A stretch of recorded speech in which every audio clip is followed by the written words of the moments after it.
Change what you can, manage what you can't. A very good afternoon to one and all present here. I extend my hearty welcome to all the dignitaries and delegates who have gathered here for the International Confluence 2K20 by DG School of Management, DG Vaishnav College. Economic downturns are impossible to predict and sure as sunrise. In the face of a crisis or economic slowdown, the resilient organizations ride out the uncertainty instead of being overpowered by it, and thus today's theme is subjected to reimagining business resilience in current economy. It's not an endgame, it's a journey. The session will be inaugurated through invocation by Meenakshi. Veenapani पुस्तकपानी देवी देवी पालय मां सरस्वती देवी कटाक्ष वीक्षणी वरप्रदायनि पालय मां वरप्रदायनि पालय मां वरप्रदायनि पालय मां. To acknowledge and recognize the presence of all the eminent speakers and the delegates for the day, I request Praveen Kumar S., SCM Club Head, to deliver the welcome address. Steve Jobs once said, "Your work is going to fill a large part of your life, and the only way to be truly satisfied is to believe what you do is a great work. And the only way to do great is to love what you do." A very warm welcome to one of our present here. I am Praveen Kumar S., the student coordinator. Feel immense pleasure in welcoming you all to our second international conference on reimagining business resilience in the current economy.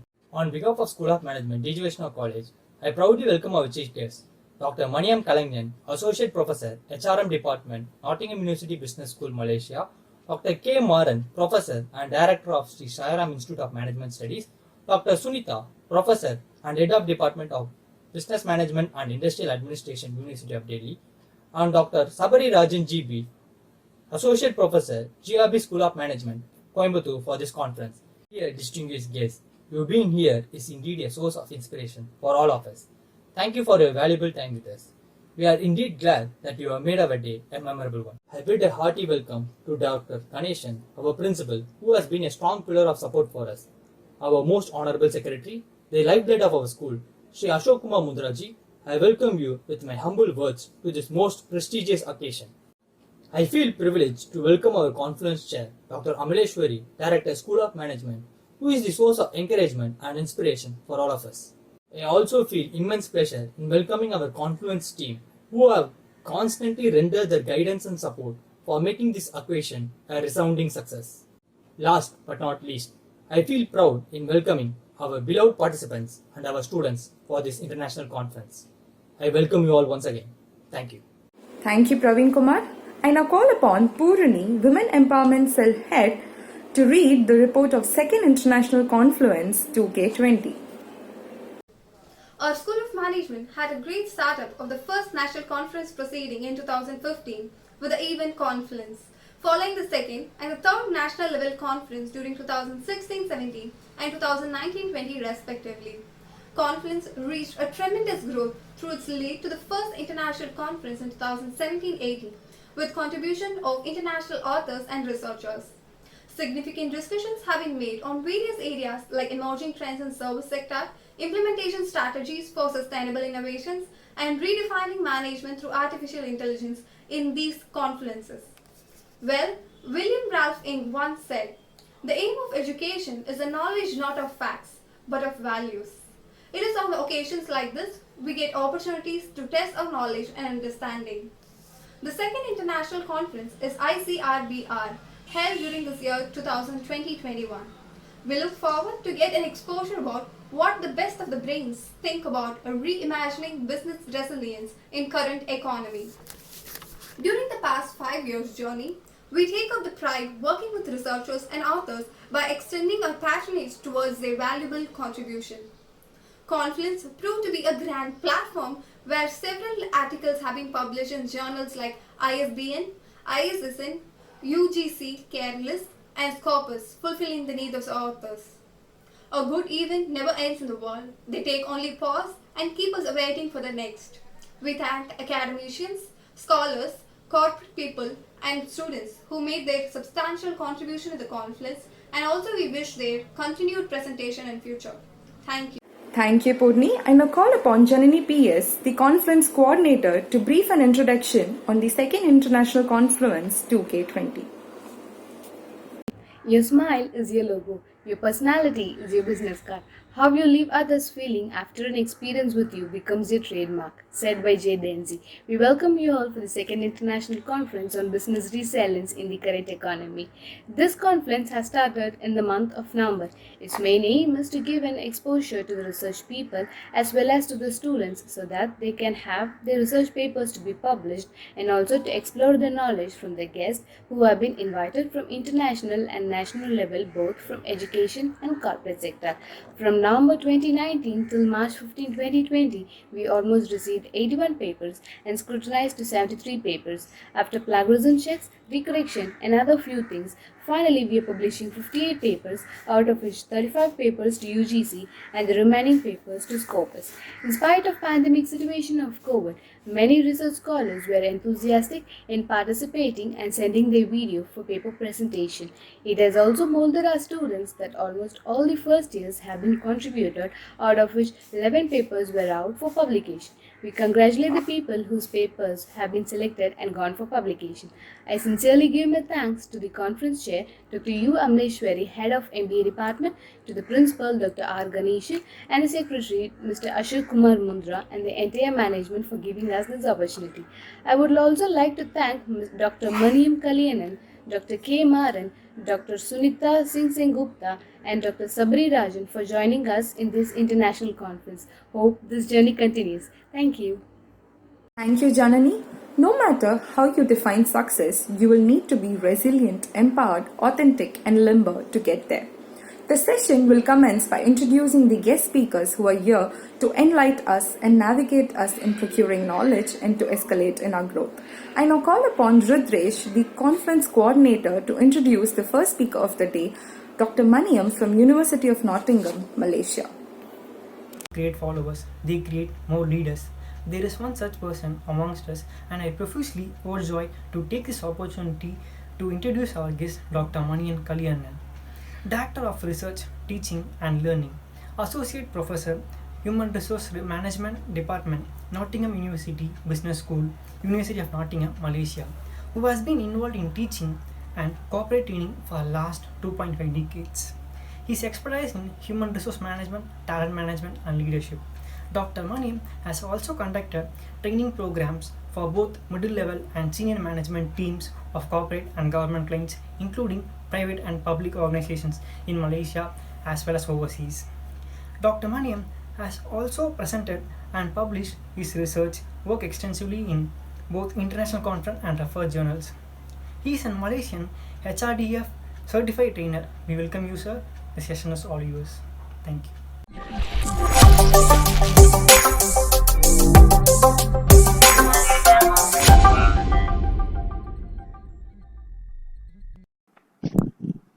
Good day to all of you all. Let us look at some of the important key issues that is happening around us, right? Especially with this pandemic, COVID-19. Many things have changed.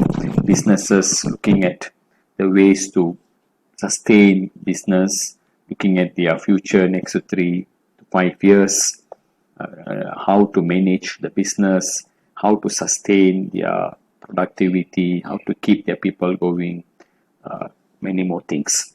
So today I will give a short snapshot about building a game-changing talent strategy for business continuity. So my name is Maniam Kalyanan. I'm the lecturer with University of Nottingham, Malaysia campus. Now this is about me. I teach subjects related to human resource management, talent management, leadership. Also, I do a bit of corporate training for corporate, private and public sector. Now, what I have in mind for today's lecture or discussion is about understanding talent, what, who and why, talent strategy, why and how, game-changing strategy, what could be the future given current scenario, given current challenges, how organizations should prepare their workforce for the future, and some thoughts about the way forward. Now, let us begin with looking at who is talent, knowing talent and the right definition, right? According to McKinsey, who coined this term in 1998 under their publication called War for Talent. Talent defined as a group of employees, those who are ranked at top in terms of capability and performance. So now in our workplace, so we have many people working for us. Not all of them are called talent. You need to find who is the right talent, who have the capability to perform better, given an opportunity to perform better. Now, interesting quote, if you're planning for a year, grow rice, planning for 20 years, grow trees, but if you're planning for centuries, grow your human resource, given the importance of people in organization. But I think things have changed now. Not everybody in your organization are your key resources, but the right talent. So the job of leaders in organization, HR managers, and all other line managers in organization is to find, to identify, to develop, to reward, to keep, to retain your right talent. Okay. So it is not easy, therefore, there is a lot of competition, what we call talent war. Every company trying to fight, trying to look for this talent, right? It's about survival of the fittest game. We also call it dog eat dog game out there, right? So the challenge again is to identify the right talent for your organization. Now, why we should retain top talent, right, given any scenario, especially for the future? There are some of the thoughts that I have collected from literature, from experience, things like number one, you can count on your top talent, right? In typical organization, you have 15-20% people who are driving this 80% of the workforce. This is it is exactly the 20%, 80% rule, yeah? So you need to keep the 20%, you can count on them, you can rely on them. Number two, top talent deliver results. These are the thinkers, these are the decision makers for organization, the top talent, the top 10, 15, 20%. Top talent get who you are and why you do what you do. They know exactly what to do.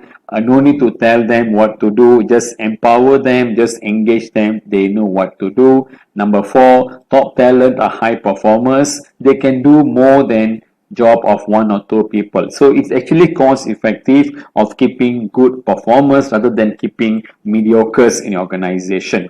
And the last one, top talent often bring unique skills that are hard to replace. You know, the VRIO model under the resource-based view theory, if you have the right talent, right, the top people, right, look at Google. So the picture is a top talent, right? Look at many other organizations, Jack Ma, Alibaba, a top talent, right? Richard Branson, a top talent. So the late Steve Jobs, these are the people, you know, Microsoft, Bill Gates, Warren Buffett, these are the top talent that, you know, the top people who can think, who can run the entire organization. So ultimately, knowing your top talent and value what they bring to your team, particularly when you need to ensure results. There's always a positive ROI on top talent. That takes me to the next point, why organizations should retain top talent. Again, I just mentioned the earlier slide, ROI, return on investment. Organizations want to make more profit, grow further, increase their growth percentage, improve their performance, improve their profit margin. At the same time, they're also looking at ROE, i.e., return on expectations, keeping people happy, keeping this top talent happy. So why we should retain top talent? For two reasons, yeah, ROI and ROE. ROI, return on investment, ROE, return on expectations of employees. Now, there are many ways of keeping talent happy, keep them going in organization. Things like attracting top talent, right? Organizations spend huge amount of money. Headhunters are being employed to attract top talent. And number two, employee motivation, keep them motivated, provide them all that they can improve the extrinsic and intrinsic motivation. Number 3, continuous coverage of critical roles. Give them challenging job. Let them think, let them do on their own, let them be independent. Increasing employee performance by providing them all the opportunities for career development, career planning, career management, things like that. And engaged employees, empower them, engage them, take them to the higher level of organization. Retaining top talent, pay them what they want, give them what they want. They will then support to improve performance, and obviously another benefit is higher client satisfaction. So now let us now come to the action plan. So in order to business continuity, in order to sustain business, how do we manage talent, right? So I call this a black box game, because we don't have one size fits all answer. I don't have an answer to provide to make sure every company can become successful. All we can provide is some best practices, best fit. Organizations then have to adopt and adapt the right talent strategy. So it covers into these 4 areas. Number 1 is staffing. Are we able to recruit and select the right talent? Number 2, developing the right talent into what we want them to be, to fit into what our organization is for. Number 3, rewarding. Can we afford this talent, right? It is not easy. Of course, they are too smart. They will want the best package. And number 4, retaining them. So the question is how to retain. What could be the mental, the psychological element that can retain these people to be with us. So that the 4 elements of HR that HR leaders, HR directors to look at. Number 1, staffing. Number 2, developing. Number 3, rewarding. And number 4, retaining. Now, it is not easy, as mentioned. There are so much of challenges, so many challenges out there in managing talent. Now the reason one, of course, I highlighted the global crisis, COVID-19 pandemic. Everyone is struggling. Companies are cutting costs, and one of the things they're doing is cutting heads, downsizing. So if you downsize and lose your good talent, when you time to recover 3 years from now, you may then will have a scarcity of resources in terms of scarcity of talent. Competition is everywhere. Technology is replacing human needs, right? IR 4.0, IR 5.0, IoT. HR outsourcing is becoming a big thing now. Local employees versus expats. Government regulations are changing. Generations at workplace. We got about 5 generations at workplace now. Leadership is keep changing. HR becoming either operational or strategic for survival, and many more challenges out there. So let me take you or give you an example of how this current pandemic COVID-19 can become an opportunity for organizations in managing talent. So is it necessary? If you ask me, yes, this is a time to identify the right talent, time to groom them, develop them, keep them ready, prepare them for the future cycle. Why is it important? As mentioned earlier, these are your core people, the 20%, 80% rules. These people are going to support you. How to do it? Don't lose them. Keep them going. Engage them. Get them involved. Right? Brainstorm with them. Is it worth attracting, developing, rewarding, and retaining talent? Obviously, the answer is yes. So while businesses tend to recover through cycles, talent must be positioned to be productive during and immediately after the phase, as soon as organizations get ready with the immediate crisis behind them. This is not the end of the world, right? Cycle will come. It's either 3 months from now or 6 months from now. There will be cycle to go up, to go towards upward. Then you need people who can make the right decision, who can take the organization to your greater heights to achieve your corporate strategies. So now what to do? So we know the importance of talent in business continuity, especially during this crisis. What to do? We have 2 answers, right? Number 1, do nothing. So if organizations do nothing about talent, what will happen? Simple as this. Now you see, now you don't. You may not see these organizations. They may become history, not legacy. They may become history. We are seeing now many companies are shutting down, and eventually you're going to see companies losing their position. Companies may not even exist in the near future. And number two, obviously, proactive managers, strategic leaders will do something about it. What can we do, right? And how to do it. What to do and how to do it.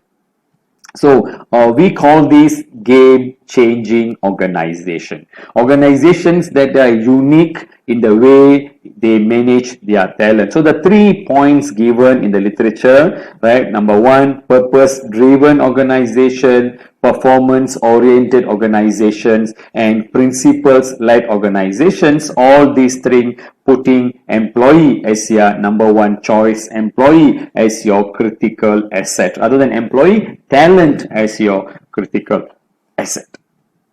So there are many articles published, right, literatures out there. Example, enhancing employee experience with flexible working, right? We're talking about now a lot of importance given in terms of work-life balance, right? Important. Talent appreciate their working time, personal time, family time, social time. So how organizations provide the room for them to have this flexibility, and following that, rethinking employee experience, breaking isolation. So people do not want to be in silos, right? How you create the energy, the aura, the team energy to solve and to move, and also in terms of cross-functional conversations. How do you change your organization strategy, organization structure, becoming more metrics, becoming more diversified for people to move on? And also we need to foster workplace culture, a culture of embracing this right culture, giving people, respecting them, giving them opportunity, let them talk, let them be engaged and be empowered. And the last point is talent management. How do you manage in terms of engaging them during crisis, especially now that we are going through this COVID-19 crisis? So what it takes for game-changing organization, quoting from Harvard Business Review. So commitment from the top executive team is central in building and maintaining this business first mindset.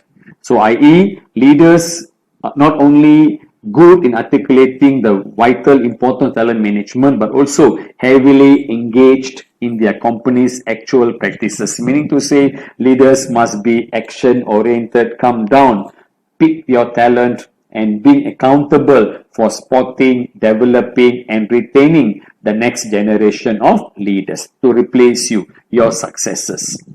And what it takes, of course, as mentioned, teamwork between leaders and HR managers. Their talent policies are built to last but are constantly under review, making sure it is dynamic, it is robust, given the conditions, things change within and external to organizations.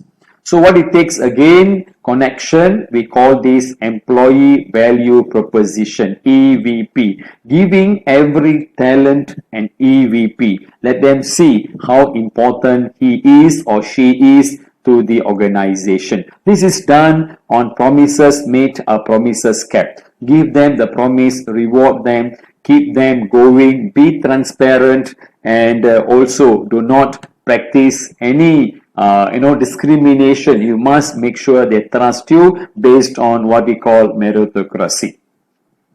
So ultimately what it takes is a balancing act of leaders between operational and strategic efficiency, short-term versus long-term, short-term versus sustainability, business continuity. Number two, organizational growth and individuals' career growth. I mentioned earlier, ROI for company growth, ROE for individuals' career growth. Global perspective versus local relevance, regenerations, and renewals. So ultimately, game changers don't look at these issues as trade-offs. Rather, they see them as inherent tensions that must be carefully managed and reconciled. So putting them all together, so we need an innovative business model that requires the very best talent to be sourced, engaged, developed, and retained. So what you do, putting them together, you get your PJO fit, the right person for the right organization for the right job. PJO fit. So one way of doing it is organizations can adopt this model called SMART strategies. Example, talent planning and recruitment, ensuring high performance culture, prioritizing leadership behaviors that matter, developing employees, talent review, succession planning, networking and collaboration, last but not least, retaining the right talent. So you can do it in a SMART approach. Yeah. So what people want not only reward, they also want intrinsic motivation, i.e. meaning to their life, self-esteem, self-actualization, sense of purpose. They want opportunity to grow, they want challenging, exciting assignment and interesting career. They want to do it together, i.e. the team culture, collectivism, collaboration, trust, and respect. And people want organization that continually refresh their system, processes, and strategic initiatives. So ultimately, are you going to finish strong? Meaning to say, are organizations willing to take the risk of sourcing, developing, rewarding, motivating, and keeping the right talent. If you have the right talent, you can go far. This is the time for organizations to look at these people, this 20%, 15% of top talent, develop them, keep them ready for the next cycle of growth. Otherwise, you will lose, right? We want you to become legacy, not history. All right. With that, thank you very much. Thank you, sir. Haritra, Cultural Head, will introduce the third speaker of the day, Dr. Sabari Rajan JB from GRG School of Management Studies, Coimbatore. I'm extremely honored in welcoming Dr. Sabari Rajan, who is a certified accredited management teacher from AIMA, Associate Professor in France. He has over 14 years of experience in teaching in reputed B schools and engineering colleges. He has also worked with ICFAI Hyderabad and Info Institute of Engineering, Coimbatore. He has also published more than 15 articles in national and international journals. He has organized a number of conferences, faculty development programs, and student empowerment workshops.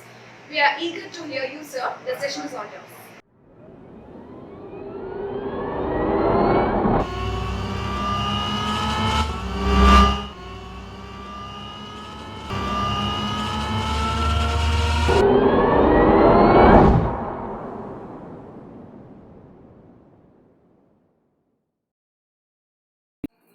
Very good afternoon to all.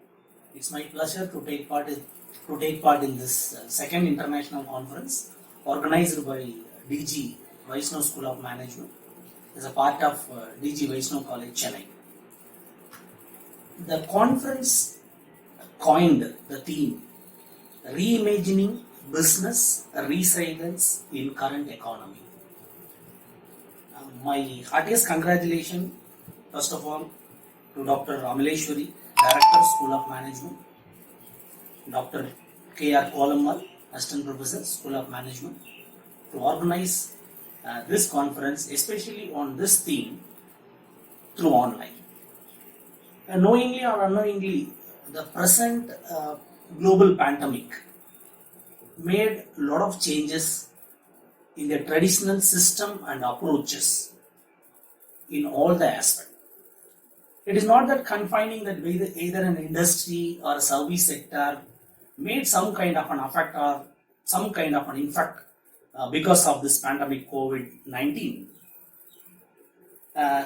Even comparatively with the last year, I would say that the theme of this conference is more relevant in this 2020, where we have moved almost the traditional system, especially teaching learning. The approach of this pandemic made a lot of changes and impact in all kinds of operation, in all kinds of approaches. There is no doubt on that. To be specific on this conference, I have chosen two major areas to talk. One is enterprise mobility Another one, it talks about best business practices. Best business practices at this juncture. Enterprise mobility. When you are talking about enterprises mobility, at this juncture, I think it's very well known to all of you people that work from home. Work from home. Everywhere there is work from home. Earlier it was only confined with IT people. Earlier it's confined only with IT people. Now work from home to all the professional. Where teaching professional never thought the concept and principle of work from home. Now right now the entire thing move work from home digitally. Enterprise mobility, it's about at the convenience of an employee, or an approach towards the work which employee feels more comfortable to perform the organization task. The main benefit or the good thing on this enterprise mobility, it gives some kind of a flexibility and choice which can improve job satisfaction as well as the productivity. This was the basic principle which were adapted in the name of enterprise mobility. Now, work from home. The purpose which behind on the work from home, it's flexibility on the timing, flexibility on the task which is given by the company to the employee.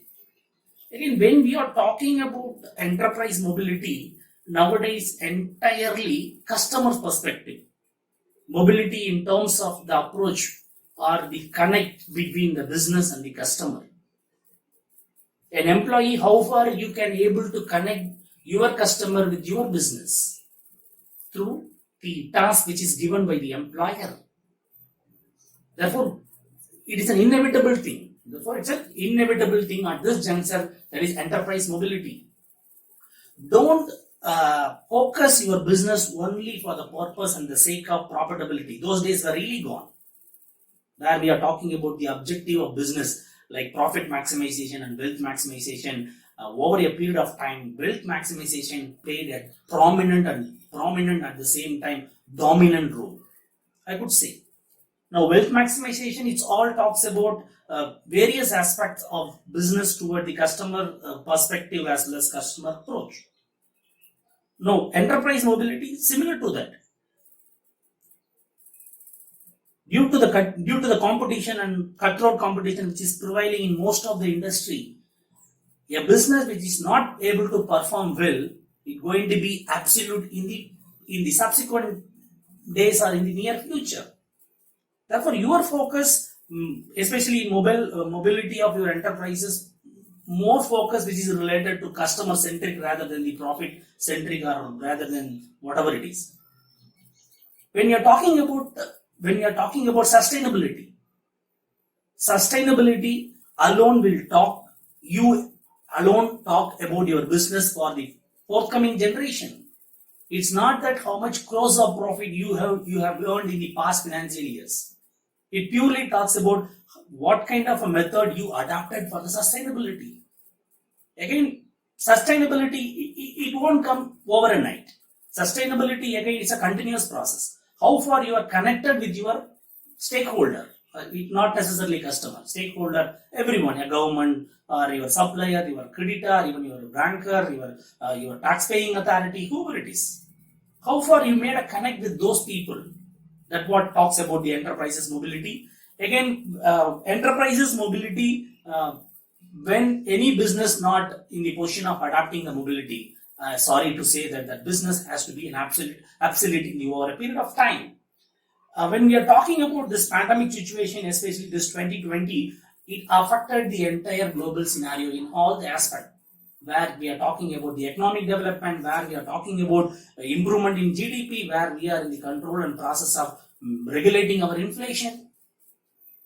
It's all, when it was a theoretical aspect, people were not able to understand how an economy is being regulated through the policy which is made by the government.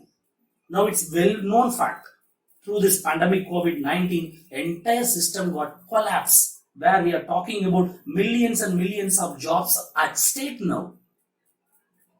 Across all the sector, across all the industry, where recent report on the automobile sector, Maruti, leading manufacturing company, even Hyundai, even Honda, they were not able to sell a single car during last 2 months. It's not a positive sign to any business or any economy. It's not a positive sign. The International Monetary Fund projected the GDP of our nation is 1.9% only in 2020.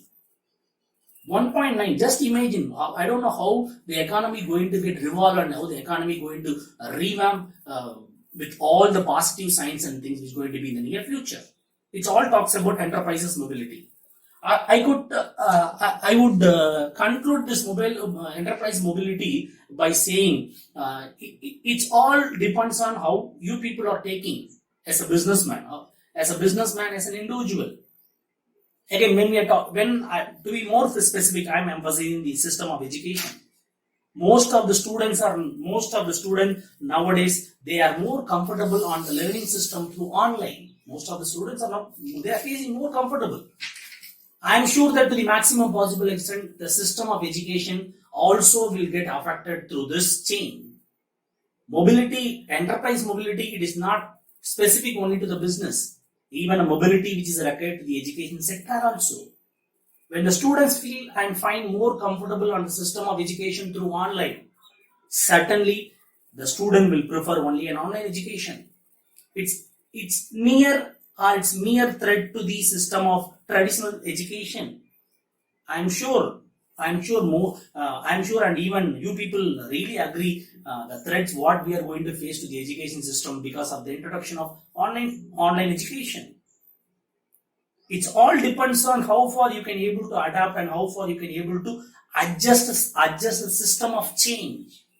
Therefore, enterprise mobility, I am saying that enterprise mobility is required not only to the business, in all the ways, in all the approaches, because it's a changing environment. When you are saying that I will be like this, I will focus my business, traditionally I will focus my business how my father started, how my grandfather started. There is no point of making such kind of a discussion in near future. It all depends on you and your hand, whether you are able to adapt the mobility or not. But there is another dimension on this mobility where it talks more on technological perspective. More on technological perspective. I want to quote a small thing here. In the year 2007, when Apple introduced released the first iPhone, simultaneously Google followed with its own Android. As an invention of these two, there are a lot of things which made global.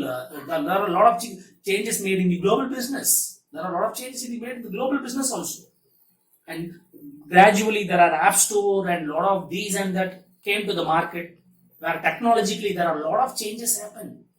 Therefore, enterprise mobility again, it not confined only either with the technology or a specific business or anything else. It is a common. Therefore, enterprise mobility plays an important role at this juncture. Therefore, enterprise mobility, which requires a lot of patience and a lot of learning to move to that area. This is what my first area. And the second thing, which I could say that changes which are essential. I could say the best practices which can adapted by the businesses after COVID lockdown. Almost near 45 days over, and prior to that more than 10 to 15 days. I'm not sure how many days it's going to be continue further. Roughly, when you're talking about when any kind of a business, they have lost the business operation almost for the 4 months. Certainly, the regeneration of the business, the regenerating the business, it is not that much easy thing. When we are talking about this when we are talking about the affection level of this COVID lockdown, there are several things. It is not that only to this particular sector, all the sector, various sector. Like when you are talking about automobile, pharmaceutical, service, IT, pharma, there are any number of things which have got affected because of this. It including, and again, MSME, small and medium level enterprises, hospitality, especially tourism. India is a country renowned for hospitality, especially Kerala. It's a God-owned nation. And that too is a summer. Places like Uti, Kodaikanal, and some of the hill station, almost they have lost their business. That is hospitality and civil aviation, I could say. Civil, that is this mode of transport, especially in India, already they were involved crores and crores of rupees of loss. I'm sure somewhere I read a news for parking a flight in any particular airport, they supposed to pay a minimum of 1.2 to 1.6 lakhs as a parking fee. When it is a domestic terminal, it is 1.2 somewhere. It is an international terminal, it's somewhere 1.6 lakhs. And how the aviation company will able to manage? How the aviation company will able to manage? It's very difficult. And somehow there is a need of some kind of a positive pumping in terms of financial aspects are really required. It is something like the changes which adapted overnight negatively. And the very, very important sector that is going to be in agriculture. Agriculture sector always getting affected in terms of cultivation, in terms of price fixing, in terms of marketability, in terms of logistic, in terms of preservation. The only sector which affected most of the problem in each and every area, I could say, that is in agriculture. I don't know how to express in words. Among all industry and all the business, agriculture, I don't know how they are going to revamp their business. Revamp their cultivation. They were not able to sell the product in the market, open market. And even if they can able to sell, the price fixation is toughest task. Again, when you are talking from even from tomato, when you are talking about banana, when you are talking about wheat, when you are talking about any commodity which is produced by a farmer, and there are a lot of restriction in the logistic aspect. And since it's a perishable nature, most of the agriculture commodities are perishable nature. In India, we don't have a specific system and method. I'm not talking specifically, I'm talking general. There are some places, there are some facilities which are there for preservation. I don't have any second thought. I'm not denying that. Sure. Agriculture will be placing a lot of problem, especially after this lockdown. And allied sector, I could say, what is an allied sector? At our individual level, when we are talking about parlor, and we are talking about saloon, and we are talking about some of the essential services which are not comes under the above category, the above mentioned category. All allied sector, there is no doubt that entire economy is now in the hand and form of crunch. Therefore, enterprise mobility, this is my final word. Enterprise mobility is very essential in terms of technology, in terms of all other aspects. Whereas enterprise mobility, most of the people will talk only on technological perspective, where my approach on this is entirely, not only technology, in all the aspects.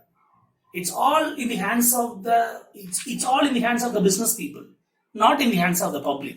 What the public can do, if the government asks them to stay at home for 10 days, 15 days, 20 days, or subsequently for 1 or 2 months, they can stay at home only.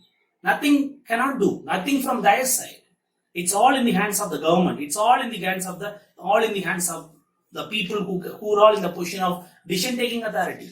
Okay, then second aspect I would say, that is, as I told you, that best business practices which could followed by a business after lockdown.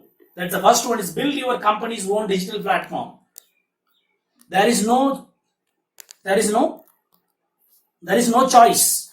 Make yourself available in the market digitally. we have some kind of a notion. When it is an online, mean only Flipkart or Amazon or whatever, maybe some of the Indian company, Big Basket or whatever it is. It's not so in the future. When any business not being in a position to demonstrate, when not in a position to showcase themselves in the market through digitally, sorry to say that business don't have any future. And incorporate the guidelines issued by CDC. Yes, immediately after lockdown, don't think that everything to be granted. Try to follow these norms, guidelines given by CDC, and adjust your product and service. That is third one. Adjust your product and services to accommodate new customer needs. I'm sure, except very few companies and industry, most of the company they have cut the salary to the employees, either fully or partially. Then if it is so, the approach of the customer toward their consumable thing and non-consumable thing is entirely different. Don't focus your business prior lockdown. You supposed to focus your business even with the perspective of after the lockdown also. What all the risks might have faced by the customer in terms of maybe financial or non-financial thing. I would say that psychologically most of the people got affected like anything. Therefore, accommodate your product and services, especially to the consumer needs after lockdown. And very, very important thing, plan for your new revenue channel. Don't think that your business can run with the same model or same principle or same operation. It can continue, it's supposed to continue with a new revenue channel where academician tells and talks about buy product and join product. Either you're going for integration, vertical or horizontal, whatever the terminology which are there available in the textbook or which are available in the management. Try to adopt something which can give some kind of an additional revenue. And then fifth one is going to be prepare a new operational plan. Yes, where the government of Gujarat even enforces Narayana Murthy. Mr. Narayana Murthy specifically insisted that India has to work 70 hours in a week out of 84 hours. Maybe per day 20 per day. Something you can calculate at your own. Somewhere I read somewhere this kind of news where government of Gujarat specifically insisted that per day has to work per day people have to work minimum of 10 hours. Even they plan to amend the changes in the timing in the law also. Therefore, prepare your new operational plan which gives some kind of an incentive. Maybe per day. It all depends on how an employer will be approaching to the employee. But we need to work more than double how we had earlier and how we are going to be after some time. Therefore, operational plan record somewhere, Mr. Narayan Murthy was, I'm sure if it is, I think 70 hours in a week, somewhere, something like that. Therefore, you need to be more specific on new operational plan and the next one is run your business with normal cash flow. Don't go for too much of cash flow. Don't go for too much of inflow and outflow of cash. Don't keep more cash in your business. Try to keep what you exactly require for working capital. And the last one is going to be optimize your, that is COGS, what we call it as cost of goods sold. Optimize your cost of goods sold. Focus your cost of goods sold always. Either you are industry, either you are customer service or whatever it is. Focus more required on how much you could contribute. With the small notes, again my hearty congratulations and special thanks to School of Management, DG Vaishnav College. Once again, my thanks to Dr. Amaleshwari, Director, and all other people who are taken initiation for this conference, through online. Once again, my sincere thanks to all the people. Thank you. Heading over the session to Nisha, the conference coordinator, who will take you through all the presentation teams in a streamlined process.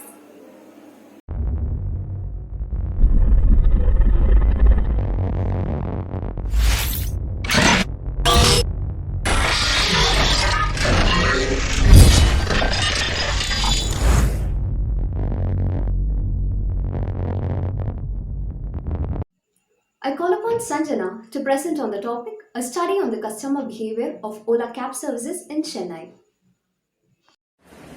Good day all. I, Kirtana, along with my teammates Sanjana, Divya, Lakshmi Shukla and Treja, representing DG Vaishnav School of Management, will be presenting a paper based on the study of consumer behavior of Ola cab services in Chennai.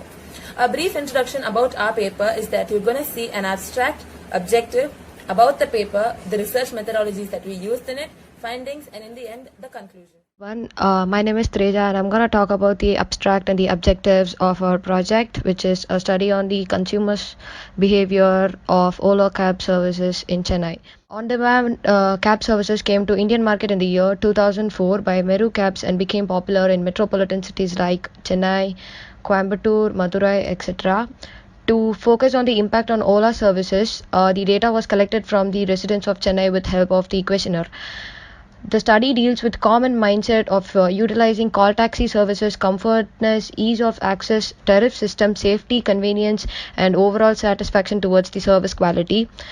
The reason that supposed to influence their choice, ascertain the view in enhancement of services, and reason behind their dissatisfaction are analyzed by conducting the descriptive research. The objective of the study is to know about the consumer behavior towards Ola service, cab hailing facility and how it has changed the life of people in Chennai, factors affecting usage of app-based cab services in Chennai, to identify the usage of app-based cab facility in Chennai and factors that are liked and disliked by the passengers, what age group of people use this app-based cab facility, and whether privacy and safety is a matter of concern for consumers using e-cab services. Since the number of cab users in Chennai is increasing day by day, the survey is conducted to know the consumer behaving towards the cab hailing facility. Myself Divya. I'm going to speak about the need for study. The need is to find Ola cab services from the view of the people of Chennai. We have collected a survey based on people of Chennai, how they feel comfortable by using Ola, and to find whether the fare and the booking availability of the Ola services is sufficient. Like the fare according to the kilometer they charge, is it fair enough, and even the services sufficient, like providing an AC, and some cabs has an radio and music system. These are the sufficient services provided by them. The next is the need of the people is to find whether the Ola cab service is convenient to use. Is it convenient, like just by clicking a find cab, you find a cab and you get the contact person number? Is it convenient to use it? And questions in the questionnaire range from the respondent age to whether they own a vehicle, like from starting from their age and the services they travel, the way people travel, how they travel, till they own a vehicle. We have taken respondents from them. Focus was to monitor the traveling route, safety and comfort of the passenger. Like when you book a cab, you get a GPS in it, so you can easily check into the GPS whether the person has reached, is it safe, and where they have reached. All this can be, it is comfortable and safe. A mix of population belonging to different communities and income group were surveyed, like high level, low level, how the fares of the Ola cab is helpful to them. All these have been covered. And on demand cab services and their availability in peak hours and the convenience of booking at those times. We have charges based, like peak hours, it shows fares are little high, and if it's a midnight the fares are high. So how the people are convenient in it. And the paper also takes into the account the demography and the socio-economic characters of the next is scope of study. Ola, being a $3 million company, has an extended network of transportation over 110 cities across India, which helps us to know that it holds a demand in the market. It is a very important thing in the market and it sustains very well. The growth is very well. The company has a network of more than 350,000 cars. According to the Ola services receives 10 lakh booking requests a day. Ola cabs brought Bangalore-based cab services taxi for sure for about $200 million. Good day everyone, this is Lakshmi Shukla and I am going to explain about the study and the research methodology. About the study, the survey has been conducted in the Chennai city to know the consumer behavior towards the Ola cabs and the level of convenience and comfort with the call taxi drivers, in which the city has a mixture of population who belonging to different communities like student, employers, etc., and different income status. The survey has been conducted by using a well-prepared questionnaire from 50 respondents, which shows the respondents' view towards the Ola and other e-cab used by everyone in a day-to-day life. And in today, there is a high availability of cab, and to know whether they matches the demand with supply at a given time and place. The methodology. This research is focused on number of Ola users in Chennai area, and the questionnaire has been designed to collect the data which are qualitative and quantitative in nature, where quantitative deals with numbers and statistics, and while qualitative research deals with words and meanings. And we prepared a survey based on 3 sections. Section A consists of measurements as a nominal scale, where we had a questions like gender, age, the respondents' qualification, their income, and the area of residence, and so on. And in section B, we had a questions like frequency of usage of Ola cabs, the pricing rates, the driver's behavior, and so on, in which some of them are dichotomous and have multiple options too. And at the last section C, we asked the questions through Likert sale on the reason which customers keep in mind while booking a cab in Ola. The next will be proceed by Sanjana. Thank you. Happy day everyone, this is Sanjana and I will be explaining the findings in the conclusion part. We have totally 3 sections, where section A is about the demographics of the consumer, section B is about the Ola cab service, and section C is about the consumer behavior. To move on to section A, females tend to use this cab service more, and most of them are unmarried, and they fall around the age group of 25, and their income level is around 25,000 and below. And to move to section B, most of them own a vehicle, but still they tend to opt for this cab service because of various reasons. And the average kilometer that they travel in this Ola cab service is 0 to 5 kilometers, and they actually travel alone, and they use this for personal trips or trips to airport and railway station. The why they have to prefer why they prefer for the Ola cab service is because they really find the fares to be reasonable, and they need not waste time for negotiating. Also, they find the Ola cab service to be reliable. They use this cab service either rarely or twice or thrice a week. To move on to section C part, they really find the consumers find it really convenient to book a cab in the Ola app, which is satisfied, and the driver's interaction and the comfortness is also satisfied. Also, to talk about the overall performance of the Ola cab service, the consumers are satisfied. And then to move on to the safety part, the passengers also find the Ola cab service to be really satisfied, which is added advantage to the Ola cab service, which we can also say that is why female tend to opt for this app. To move on to the conclusion part, I would like to conclude by saying that Ola cabs has been increasing their service day by day, and also they have been increasing their service in many states. The people who prefer this app is mainly because of the safety, and they need not waste their time for parking, and they need not waste time for paying for the parking. And then the thing is, the most of them who use this Ola cab service are around the age of 25, which is like the youths prefer to opt for this app. And some of the factors that influence for opting for Ola cab service is the price and the offers and safety, comfort, and the quality of the service. So Ola has been doing really good in the market, and people actually prefer to use this Ola cab service a lot. They have been doing really great in the market. So this is the survey and conclusion part, which was done by my group. Thank you. Thank you for patiently listening. I would like to thank the School of Management Department for giving us this wonderful opportunity. I would also like to thank our Director Ma'am, Dr. U. Amaleshwari, for guiding us towards this step in our career. I would extend my thanks to our faculties who have majorly helped us in putting together this paper. And last but not least, I would like to thank my fellow teammates for their efforts in completing this paper.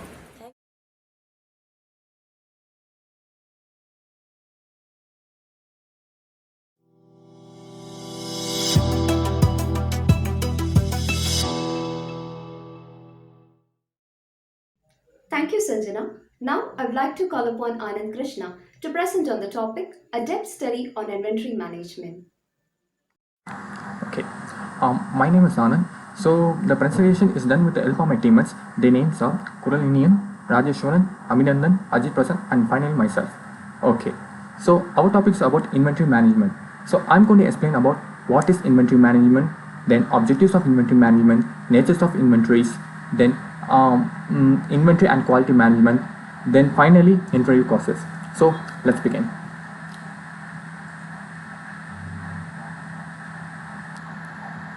Okay.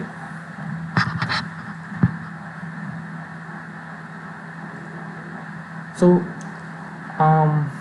the first slide depicts what is inventory management and objectives of inventory management.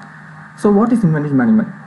Inventory management means to monitor the stock of goods used for production, distribution, and self-consumption. For a specific time period, stock of goods are placed at some particular location. Stock of goods in a sense, raw materials, work in progress, finished goods, packaging, spares, components, consumable items, etc. In short, inventory management means maintaining the inventory at a required level. The required level keeps on fluctuating as per the demand and supply of goods. Okay. Next is objective of inventory management. So it consists of 5 points. Okay. Let me explain about the first point. Smooth fulfillment of orders. So what does it mean? Okay. This is one of the most important objectives of inventory management. A situation where you have an order for your finished products in hand, but you can't fulfill the order due to shortage of inventory is not ideal. To make sure such a situation doesn't occur, inventory needs to be properly maintained at all times. An inventory management system helps in fulfilling this problem. Okay. Second, reduce loss due to theft, wastage, etc. Okay, what does it mean? This is another major objective of inventory management. In most organizations, the amount of inventory that's being managed in huge, right from procure raw materials to the finished products. All these inventories needs to be managed extra carefully so that there is minimal loss due to theft, wastage, etc. Okay. Third, keep investment in inventory at minimum possible levels. Okay. When it comes to small business, they need to adequate working capital for the day-to-day functioning. No business can afford to keep producing goods without having buyers for them and keep the working capital tied up in the stocks. So inventory is the best possible way to help us address this problematic point and keep our investment in inventory intact as minimum as possible level. Fourth, clear off the slow moving goods. Okay. In many cases, not all the goods produced by the manufacturing sector would move instantly in the market. There would be a quite few goods which slow moving in the market. Any kind of business can't just keep their working capital blocked in such type of goods. Clearing of such slowing goods is another objective of inventory management. Okay.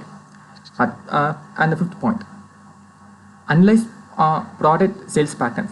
Analyzing product sales pattern is important so that we can make future sales assumptions, and also we can also able to figure out the fast and the slow moving goods. Inventory management helps us analyzing the product sales patterns by conducting which in and out of the warehouse. Okay, that's it about the first slide. So continue to the next slide. So the next slide is nature of inventories. Okay, it consists of four things: raw materials, work in progress, finished goods, and finally supplies. Okay, what is raw material? Raw material are the resources that the company uses to manufacture its finished products. In other words, it is an unprocessed material. Second, work in progress. It means that the products are partially completed before reaching the final stage, that is the finished product. Okay. Then next is finished goods. Finished goods are goods that have undergone and completed the manufacturing process but haven't been sold or distributed to the end user. Fourth, supplies.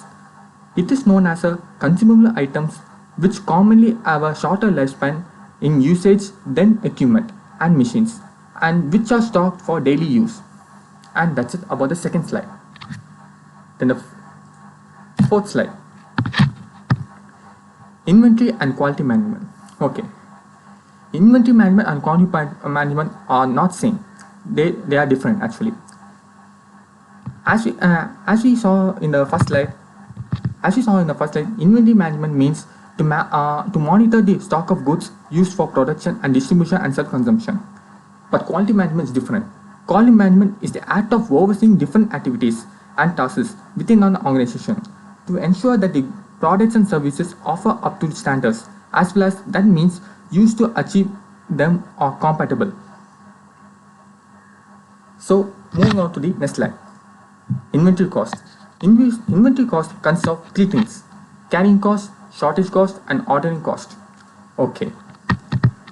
Then let's see into what is carrying cost. Carrying cost means the cost of storing goods before they are sold in the market. That is called carrying cost. Second is shortage cost. What is shortage cost? Shortage costs are those costs that are incurred when the business runs out of stock. Okay.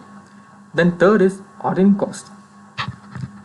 Ordering costs are the costs related to the preparation of a supplier's orders, including the order of placing an order, inspection cost, documentation cost, and any other thing. Okay. Then finally, we are covering the conclusion part. Okay. So there are three things we can conclude in inventory management.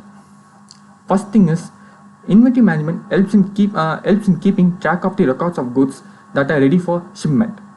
Second is, it helps in overcoming problems like overstock, cash sanction record, etc.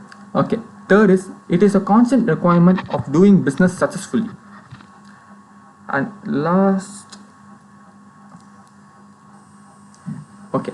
Thank you for giving me this opportunity, and also thank the head of department, Dr. U. Ameleshwari, and also especially thanks to my teammates who helped me in creating the presentation, and also the faculties and guides who helped me giving this chance. And finally, thank you.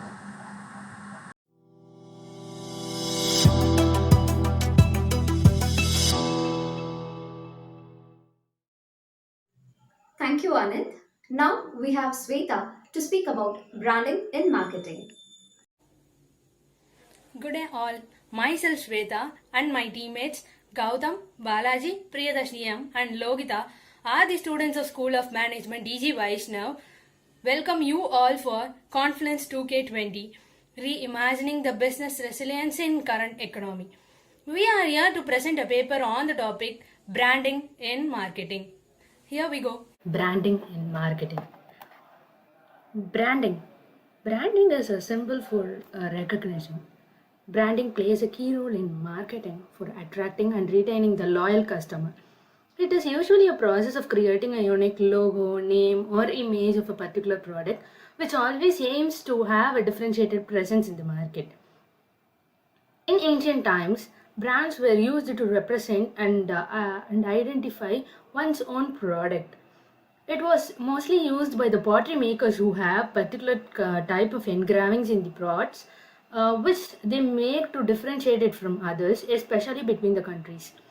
There are two types of brands: manufacturers and one's own label brands. And there are tremendous benefits for a firm when they invest in branding a particular product, though it looks costly. This is one such which we would often say worth for cost. Branding serves the organization to be out of the temporary crisis to stay in the minds of the customer and to all preferences for the product during the need of the customer. It generates market share and expands organization's estimated worth. Brand resilience is the ability of a company to preserve or even increase their robustness with the aid of their brand.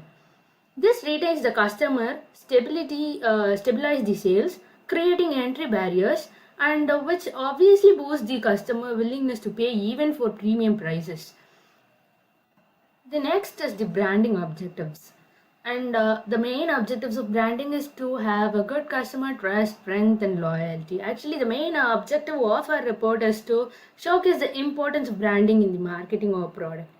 It may not be a product selling oneself in the interview by telling your strength. That is, it is also a kind of branding. Branding yourself is also a kind of branding. Branding is a stamp of ownership of which people can be easily identifiable through the means of name, symbol, design as belonging to the company. It helps to identify from all other variables and easy to get attract from the customers. It is a way of showing your business from your competitors and help to clarify from different perspective. It increases the customer base and able to reach the market easily. Not only products but also services can be branded. Branding helps in targeting the audience, creating awareness, building loyal customers to have a consistent growth. Various tangible elements of brand such as brand name, logo, theme line or tagline, shape of the product, graphics used during advertising and marketing color, sound, movement, smell and taste creates an iconic and innovative outline of the product. Some of the functions of the branding are differentiating, making it familiar, avoiding misuse of the product, protecting consumer as well as the product, widening the space in the market, building customer loyalty. Thus, brand identifies the core value and reflects it amongst the targeted customer. Some of the key elements of branding. Branding gives a visual treat to the audience, thereby attracting them to buy a particular product and also create auditory olfactory brands identifies which innate or intrinsic brand elements. Brand name is like an ID to know who they are, where they are into. It identifies the product or services that are provided by the company and uplifts the value of the company. Logo as a design and a visual trademark of the brand. Shapes and graphics are one of the key elements of the branding as it is catchy and brings attention within the fraction of second. And also a unique set of tones or music extract also helps in creating or forming a brand identity. Smell of the brand creates an identity as well as adds to the taste of the person in personal. Great theme or tagline is the one which has a long run over many years. For example, just do it for Nike. Quickly states the brand position of the product. Colors of the product or a logo or a design add effects to the branding. Each color represents different meaning or different emotions.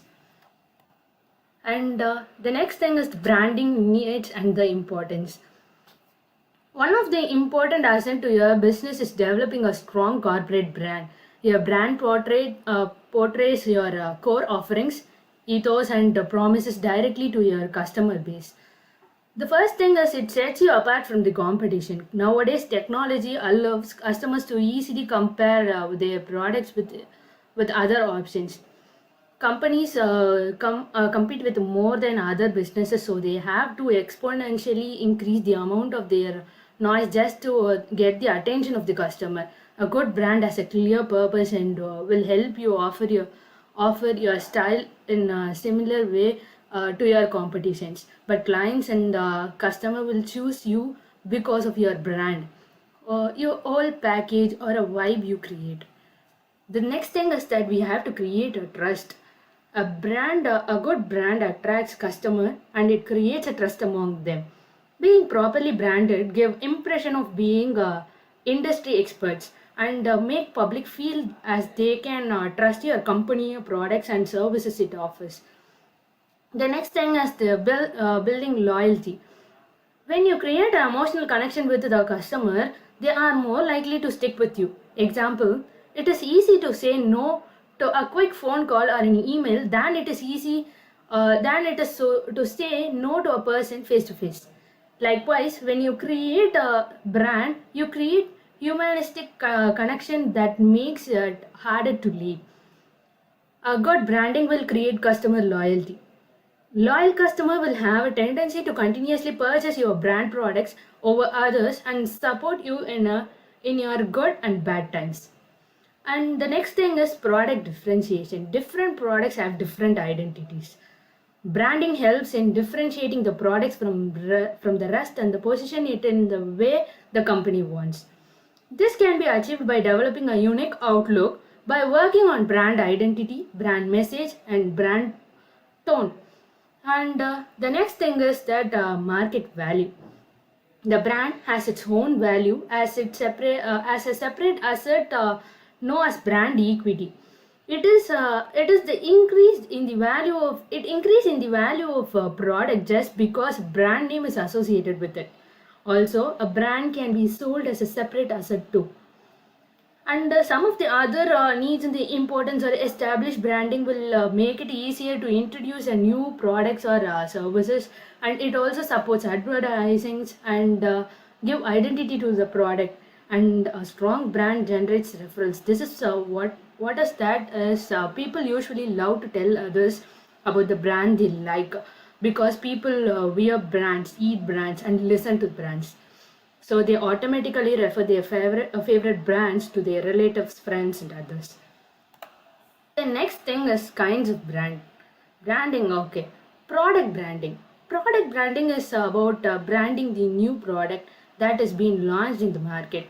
It must create emotionally in the minds of the consumers so that the customer aware of the product in the market. Companies must do various promotional activities such as advertising in the newspaper, television, magazine, periodicals, and social media, etc., to create an awareness in the market and beat competition in the market. Product branding is a symbol or a design that identifies and differentiates the product and make it easy to noticeable. The next thing is corporate branding. Corporate branding is promoting the brand name of a corporate entity that is being practiced for a specific products or services. And when corporate wants to promote itself as a corporate firm, when the company is new in the industry with its value, objective, fundamental, etc., to create identity in the market and the industry have to undergo branding. If any change of dynamic evolution, chances of taste of the customer, competition through this, and the company may lead to rebrand themselves. The scope of the corporate branding is much broader than compared to other types of branding. The next thing is personal branding. Sportsperson, politicians, movie stars, socialists are meant for personal branding. Using personal branding, personal identity, or promoting yourself through the social media such as Facebook, Instagram, LinkedIn, etc., the celebrity is successful with his or her personal branding. He or she gets signed up as a brand ambassador for various successful brands representing their company product. Cultural branding. A strong brand culture helps companies generate high profit margins, attract more customers, and capture the market easy by adopting their culture and take actions according to the market condition. Culture branding is will able to keep and attain the brand promises in successful manner to retain the customer from the market. Co-branding. For high quality and performance for a product, for that, two or more brand companies collaborate and work for a product. It is a part of strategic alliance. This is also called partnership or co-branding. The main aim of co-branding is to combine the market strength, brand awareness, and positive associations.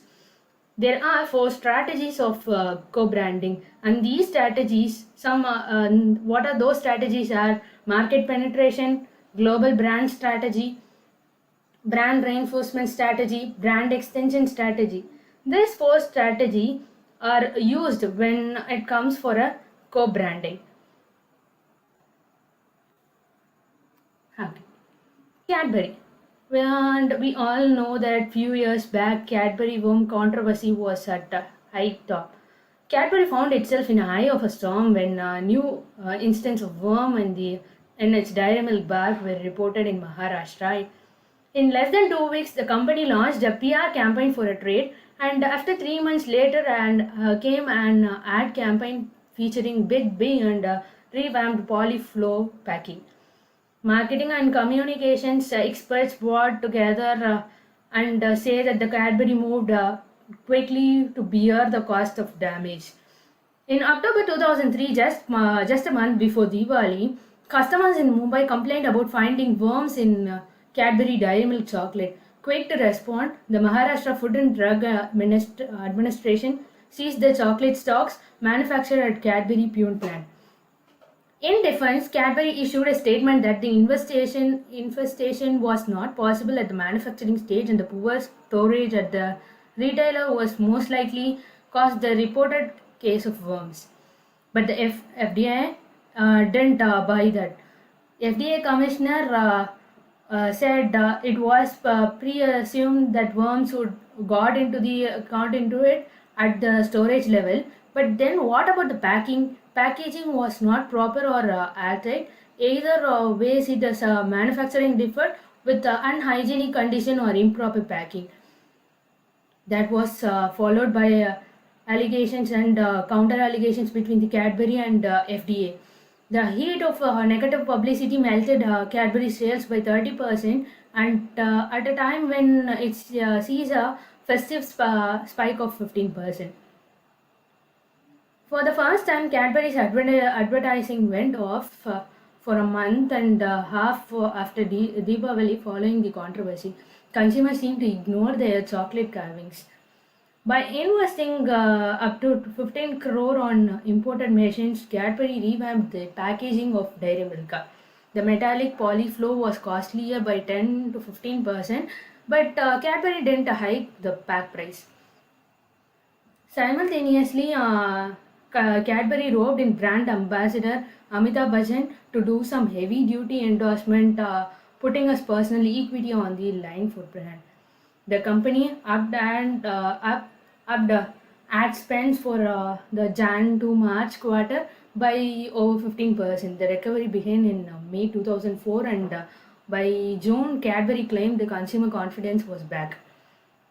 These experts believe that the reason for Cadbury's success was that it took crisis head on, and the consumers were more forgiving because the brand enjoyed an emotional equity in India.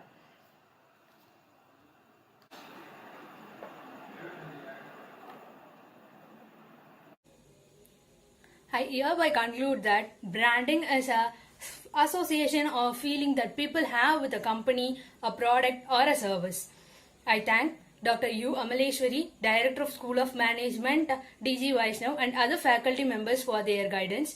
And I also thank my teammates for their supportive works. Last but not the least, I thank all the audience for their valuable time. Thank you.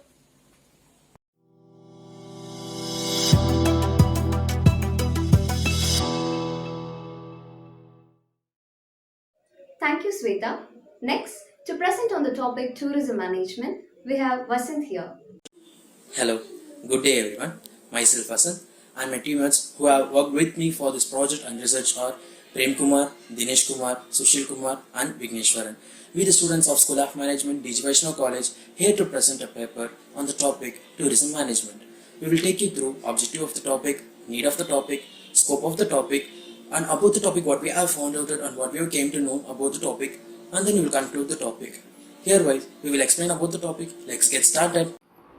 Objectives of tourism management. We classified the objectives as primary and secondary objective.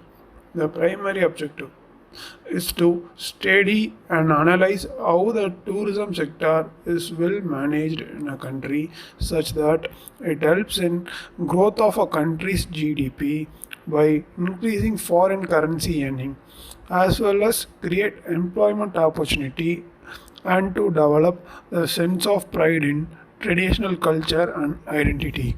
The secondary objective is to know how COVID-19 has impacted over the tourism sector and issues faced by the tourism sector in generating an income and employment.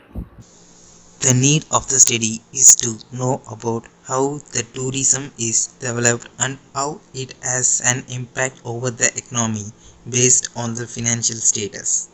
Or if the tourism is well managed, how it creates an impact over the economy through directly, such as financially or indirectly through employment. The next need of study of tourism management is that due to COVID-19 issue, how tourism is creating a major impact on a country's economy. The first and foremost industry that got affected due to this corona outbreak is tourism management. The scope of tourism is that the tourism phenomenon has attracted almost the entire world. It is not only the economic compulsion to earn foreign exchange, but sense of social obligation that makes a sound tourism policy. Tourism industry has taken rapid studies in the recent years as an instrument of all-round economic growth. The wide-ranging achievements in this field have led to a marked improvement in general standard of living. Being a service industry, it creates employment opportunity for the local population.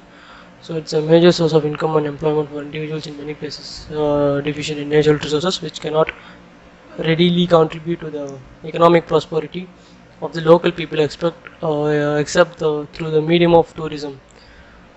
So the tourism is a prelude to growth in the sector, and the government is the single largest beneficiary. It has advantage of being painless mechanism for transfer of resources from high-income developed countries to the low-income developing countries. So the tourism is not only an economic activity vital to national development, but also an important medium of cultural changes among nations of the world.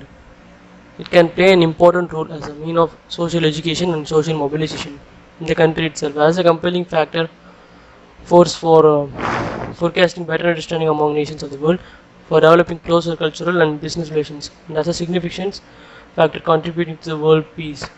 For India, tourism could be an important economic factor, particularly when we anticipate a serious balance of payment problem. It is so because tourism could earn a considerable foreign exchange without in any way depleting our national resources.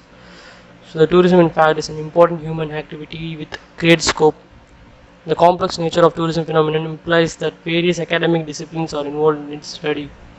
Some basic disciplines such as economics, psychology, sociology, anthropology, and geography contribute a great deal to this field. Certain newer disciplines such as business management and public administrations have also introduced diploma courses for developing tourism. A good day to everyone. I'm here to talk briefly about tourism management and how tourism is being affected by COVID-19.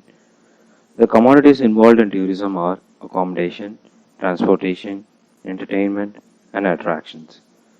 Tourism depends on certain industry to provide services such as accommodation services, food and beverage services, retail trade, transportation services, cultural, sports, and recreational services. A good tourist spot must be able to provide all these above-mentioned services to attract more customers to gain a steady income. Where do people get the source to spend money on tourism? The first and foremost source would be the money spent by tourists. Then we have the domestic travels within the nation. We also have to take care of the visitors' export, which is an extra income for us. Tourism's contribution to the nation. The contribution part is divided into three parts: indirect, induced, and total. Indirect contribution involves TNT investment spending, government collective TNT spending, impact of purchases from suppliers. Then we have the induced contribution. Induced contribution is through recreation, clothing, housing, household goods, food and beverages. Last, we have total contribution, which is something that affects the country's GDP and its employment rate. Now, to the COVID-19 part. Every nation's tourism industry is in chaos. Football games, festivals, and tourist attractions have been closed to encourage people to stay home. These steps are taken to help us battle the pandemic, but this also puts our economy in a turmoil, especially places like Thailand, Bali. These places depend on money earned from the tourist attraction, but there is no income from these sources at all. Thank you. he uses the country resources. He pays intern financially, whereas it boosts the economy indirectly, wherein it has a greater impact to that. Tourism increases employment opportunities directly as well as indirectly. I came across an article in a newspaper saying that by 2028, India will have 10 million jobs in the field of tourism sectors. Whereas these articles I came across in the time of 2018, where if we didn't have been known that we will face like the crisis like COVID-19 in 2019, which has passed the total industry of tourism management, tourism sectors. Uh, yeah, the remaining sectors are at least okay. They can work for limited times where they can come back and sometimes are like that. Whereas tourism only can resume when this problem is fully solved. Because this is a major impact what they see as the people should not be gathered anywhere where tourism involves a gathering of people, or they will go by twos or threes or fours for enjoyment, whereas this is the precaution for the crisis, so it has been stopped, so it will be resumed only when the situation becomes normal. So it facing a major losses due to this, because like because of this sector, each and every economy is earning. The foreign exchange is stopped, not stopped. Basically, what to say that the foreign exchange got a major impact because of this tourism sectors. So everything is not at least not stopped. They will come back again with the same track by even now the like what to say like the red bus, take make my trip, or engaging with the customers by sending them message that we will come back, stay safe, stay home, we come back, so we will take a pledge that we will be going next to trip, like that. They are engaging with the customers, they are saying that that we are still there. Okay, the customer should not forget them. There's something doing that, there's emailing them or just messaging them saying something like that, saying safety measure for COVID, whereas the intern says their presence, we are still there. Whereas this after this COVID-19, just tourism sectors will be boosted and the employment opportunity, as I have come across those news in that article, like it will be like 10 million jobs in the 2018. It is a very vast growing industry which will lead economic growth as well as the individual growth, the person's growth as well as. Thank you. Thank you everyone for your valuable time. I would like to thank my director ma'am, Dr. U. Amaleshwari, for this wonderful opportunity. I would also thank my respective staff for their guidance throughout this research. My hearty thanks to my teammates, my third home, this wouldn't be possible. And once again, thank you everyone. Thank you. Stay home, stay safe. Thank you.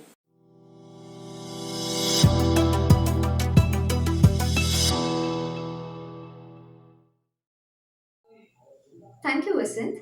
Now I call upon Navi to give an analysis on one-to-one marketing and its positive trends. Happy day to one and all. I'm Navin Kumar Sundaramurthy from DG Vaishnav School of Management, pursuing my first year MBA, and I'm very happy to present the paper presentation for Conference 2020. And without my friends' help and without my team guys, Mr. Sahil Soni, Amit Kumar, Geeta Priya, and Anjali Kumari Singh, this would have not been possible. Before beginning, I'd like to say tons of thanks to our staffs, especially my HOD ma'am and then Kolamal ma'am for this initiative that too among in this crisis moment, and other students who were being a great motive for making this event to be successful. Okay, now let's get into the topic. And our paper presentation is about one-to-one marketing and its positive trends. Okay, let's get into this deeper. And the abstract goes in this way. We all knew that well that we are in the information age, and moreover this information age, because of the power of internet, that is especially called as web 2.0, has done a lot of changes among us. Okay, and how and why? When getting deeper into this process, we can see that the information has changed a lot of industries. And it may be healthcare industry, education industry, or some kind of industries. Especially in business world, this has made a dramatical change. We can see especially the case studies of Amazon.com and other sites which has literally changed how the world is working on. It may be even Alibaba. Okay, let's get into this deeper. And we were able to see the salesperson around us before decades. Okay, if even we are school kids, okay, there will be some guys who will come and say that hi, hey, hi, I'm taking this kind of tuition, okay, or I'm selling this kind of bicycle, and I see that you are not having cycle, so if you come with your father, I will give this much of discount and I will give you a helmet, a bell free, and these things was happening. Okay, the salesperson was all around us. But now the things are changing. See, think of last 2 years, how many salesperson we have literally came across. Even for a month, it is very difficult to see one salesperson coming to us. But before that, there will be a lot of salesperson coming up. Okay, but all the salesperson who were physically present is now inside our mobiles and into other gadgets in the form of digital marketing and the algorithms. And this is what is happening, and how the process has evolved into one-to-one marketing, that is by pure customization and personalization into the consumers, how the companies are treating them. Let's get into this.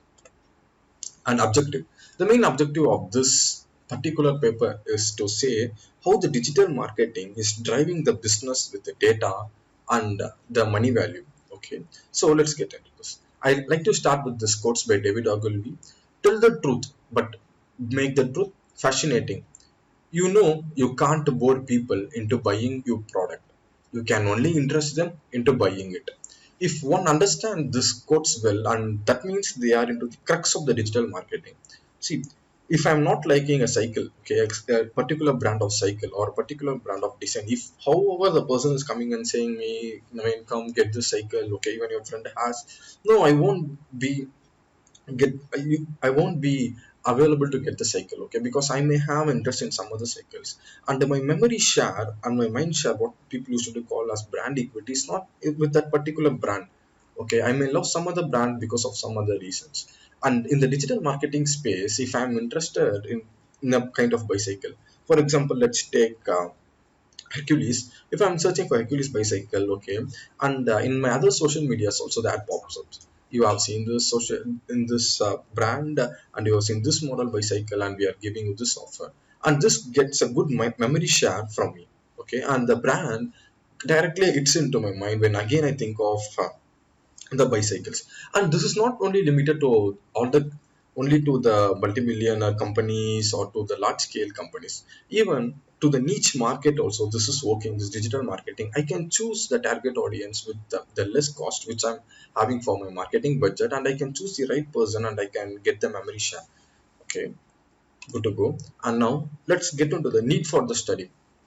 Okay, the main need for the study is the personalized interactions with the customer. What my customer needs, okay, because of the previous data of his browsing history and how he is in the internet, we can say crystal clearly that he needs this at this point of time. Okay, and we can give this to our consumers directly, and all the consumers in the world will be delighted if we are getting as much as close as his desire to buy a product. Okay, it may be a bicycle, as we're coming to our example of a bicycle. If I'm interested within 15,000 rupees cycle, okay, that too, if I'm an adventurer, if I like lightweight bicycle so that I can lift it up and I can go, then the ads which is popping up, okay, the how the company is targeting me should be relevant with this, or else it won't be a much personalized interaction happening. And to say more specific, if I am interested in bicycles, okay, but if the ads is coming for some kind of SUV model cars, and this is totally irrelevant ad space which I am into, okay, because I am affordable only to a cycle, and moreover I like adventure, so that within my salary and within my space of money I can only get a cycle or not an SUV. And if again company is putting money to show the ads to the relevant people, and they are also wasting their money, and this is the need for the study. Can in simple ways, this is using personalized interactions with the customers. Okay, what is the scope of this study? This is the crux of this paper, guys. Okay, fulfilling the satisfaction of the customer desires. What a company thinks always is to get a good sales amount, okay, to increase the sales, to increase the annual turnover ratio. How can a company do is it is increasing the sales, and for increasing the sales they should have a good marketing team and a good sales team with the help of the good value they are providing to the people. Okay, and how will this solve, how this one-to-one marketing and how this internet will solve this is with the help of data. Okay, for example, if in a specific space, let's consider Chennai, And if I'm an company who's going to set up in Chennai and I want to do an analysis, there are bunch of data available with the people. It may be with Facebook, Google, so that I can request for the data, or else I may run a campaign and I can get the data and I can analyze with the data analytics, so that in future will there be a demand for my product or not. Okay, because the companies may think of whatever the product in their mind, saying that this will fill this kind of product market fit, but that is practically not possible because of many reasons. We have seen many examples of this kind of products failing a lot in the market. And so using the data, we can analyze and we can specialize and we can personalize the ad space which we are giving to the individual customers. And to say it simple, this is laser focused marketing. Okay, with the laser point I can choose what kind of ad I'm going to show to my consumer. Okay, so that I can convert them swiftly from prospect to consumer and then to the promoter stage. Okay, what are the strategies I can use for this? And this is the act part of our paper. See, in image the which is shown here, we can easily see there is some guy. Okay, he may be a customer service guy, is talking to that person to and prospect who he can easily convert. Okay, the personal touch. Okay, if I am in the end of my college, okay, what do I need is a job.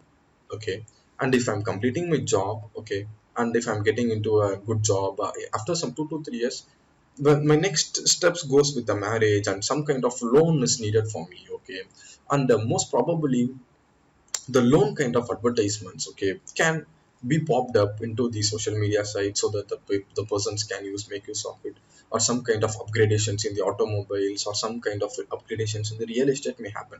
And again, that changes with the person to person. Okay, because my need and my friend's need is not same always, but with the data sets, with our browsing history, okay, this can be fulfilled by the company, showing the relevant ads to me and suggestions for you. Okay, why the suggestions for you is in quotes? It's because of a very big point here. Amazon literally has grown into this much big because of one single reason: suggestions for you. For example, you would have seen this many times. Okay, if you are getting a book, okay, for example, if I'm going and searching for marketing management by Ramaswamy and Namakumari, and again in the checkout there will be Flipkartless book. Okay, and most people who bought this book bought again this book with this offer. And if I'm searching for a specific kind of model mobile, and in the checkout there comes the phone case, okay, and the screen guard, and again a headphones with this. And again, and even nowadays insurance are popping up. Okay, if you are having this insurance for next 3 years, if there is some kind of problems in your mobile, we will replace the entire mobile. And if you are upgrading, we will give 50% of discount, this that this is happening. This is suggestions for you. And again, as per the paper, based on the user's data, okay, this will keep on changing for an individual. Okay, for an based on the individual's need, the suggestions will be upgraded. And this is not a common thing. Okay, that's why I like to call this as one-to-one marketing, and this is the crux of our paper. And okay, preferred customer marketing. And we all very well knew that in this information age, when a company is operating, most people choose to get with the subscription model. Okay, in the subscription model, there will be many kind of customers. For example, a pro customer in Amazon, they call it as Amazon Prime. Okay, and Flipkart used to call it as the gold membership. And there are many kind of customers happening. Okay, the elite kind of customers, these people. And what do they get? If I'm an Amazon Prime guy, okay, the first thing which I get is the faster delivery. Okay, that is one big advantage. And again, if my friend is not having an Amazon Prime account, I can say to him, see, I'm a preferred customer of Amazon, so if you need to buy something, say to me, I can help you. Okay, this give me a good status for me. But for the company, they already has got a subscription price for them, and they can deliver a lot of products and services and very relevant ad space to the preferred customers, that is the elite people or the prime people or the gold membership people. And again, this is a win-win situation for both of them, for the consumers and the company people. Okay, and finally, I like to thank all the people who are involved in this process for this paper presentation, that too in this kind of situation. Okay, And thank you all. Thanks for listening to this paper presentation. And without my friends' help, this would not be possible. Thank you, guys, and thank you, teachers, and thank you, staffs, and thank you to all, and thank you to the viewers.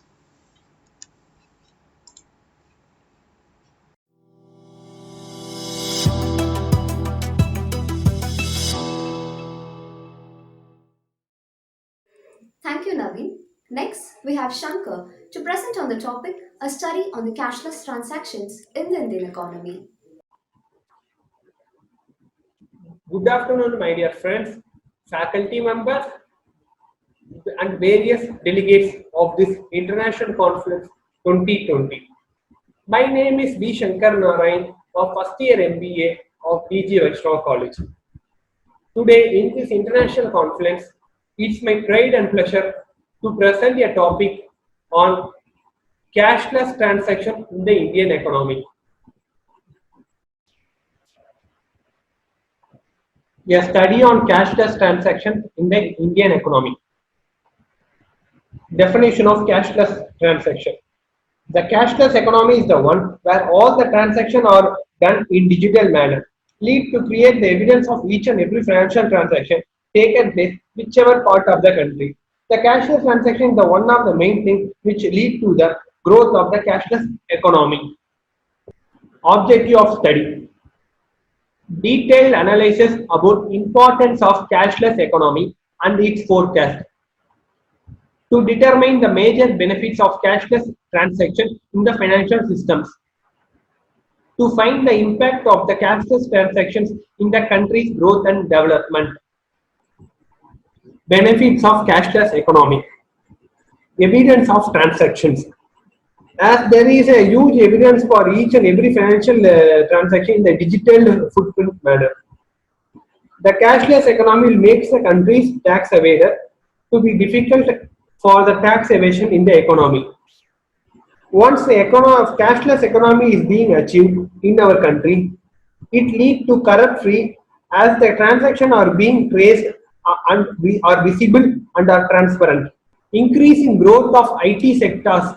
The increase in a cashless economy system will lead to increase in growth of information technology sectors and creates employment opportunity to many technologically oriented studies.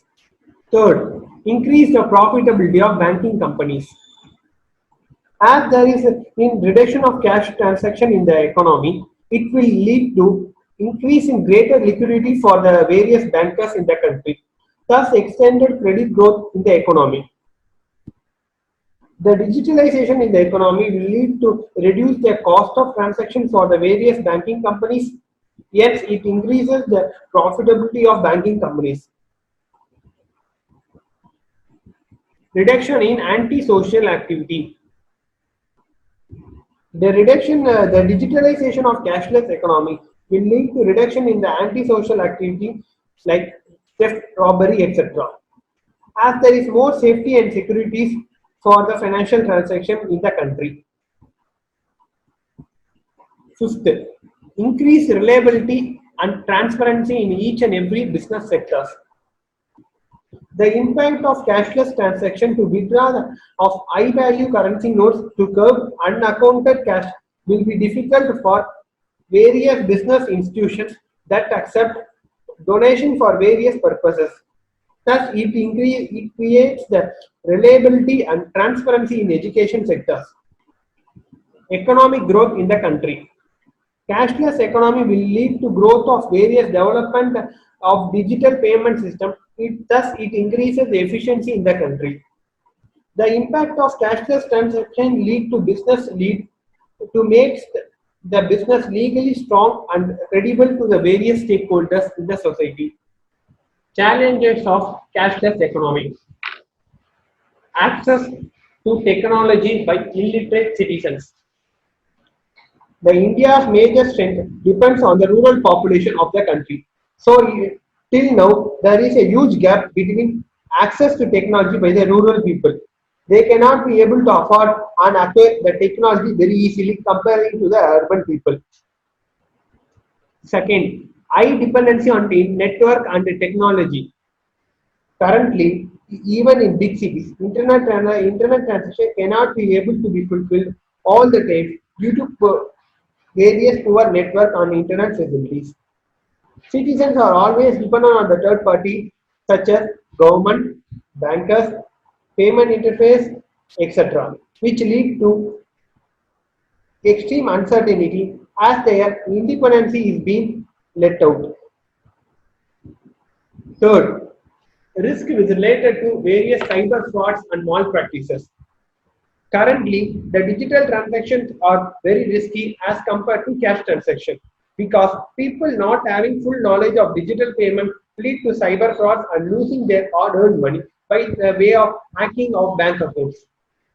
So it is considered losing their losing their the cash transaction rather than doing the online transaction as they are not fully aware of online medium of transactions. Actors of the electronic world in the cashless society, the possibility are higher. If somebody drains our account balance because we don't have any alternative channels to spend, as we need to face initially significantly inconvenience in our financial transaction system. Fourth, privacy of each and every citizen is lost. Now, with regard to cashless transactions, the privacy of each and every citizen has been lost due to consistent digital footprint in the digital economy. As the privacy has been lost, as there is every digital footprint and proof for the every financial transaction taken place by an organization or an individual.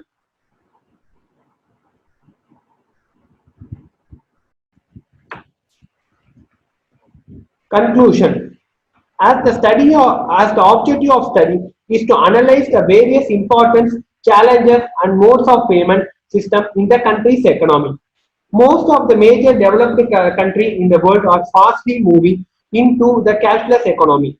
It requires complete centralized administrative control, improved financial policies, regulatory monitoring between bankers and government agencies. Now, the time the government should progress in full steam in financial literacy campaign to make population aware of various benefits of electronic payment systems. The major four findings of our study is to be first increase awareness. The government should make major incentive to increase the awareness among people for cashless transaction by way of various monetary and non-monetary motivations. Thus, it helps in motivating large number of people to the awareness about electronic transactions. Second, government policies. The government should implement the policies of only cashless transaction in the government offices in terms of collecting various fees and charges. Thus, it also helps in making the citizen in promotion of cashless economy. Hence, large number of people are being conveyed about various modes of cashless transaction in the country. Third, improve technology in rural parts.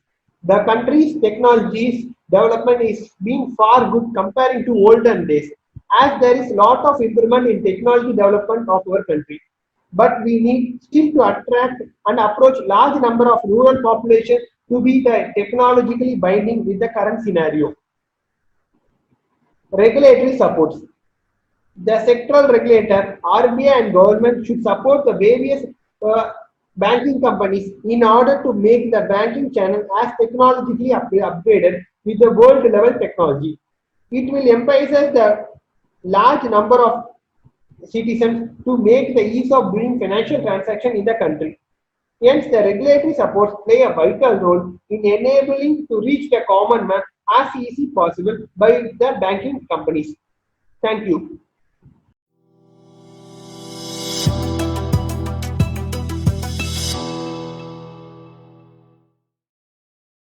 Thank you, Shankar.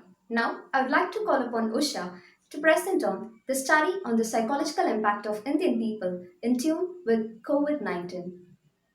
Hello everyone, I'm Usha Nandini from DG Vaishnav School of Management First Year MBA. My teammates are Poonam Jain and Eva Roshini from Second Year MBA and Akshaya Rajaram from First Year MBA. The research topic that we had chosen is based on the study of the psychological impact on the people of India in tune with COVID-19. To start with the introduction, diseases are not something new to human race or to India. We've already faced several such situations and had also overcome them at the same time. Technology has not developed people courage or guts to face a situation. It has provided freedom of speech to everyone.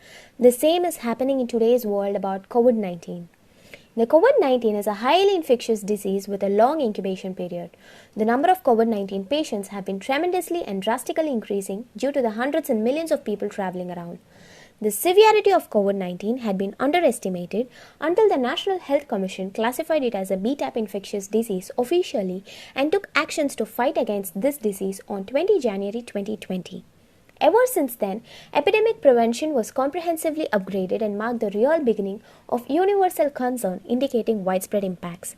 COVID-19 has significantly resulted in a large number of psychological consequences. Faced with such potential disease threat, people tend to show avoidant behavior and they also tend to develop more negative emotions as well. The two main things that alarms the public is that it is contagious and no medicine has been found yet to cure the disease. Now moving on to the objectives. We have 4 objectives related to the problem. The first one is the individual objectives, which tells us the physical and mental preparedness of the people of India, how well they are prepared to face the situation.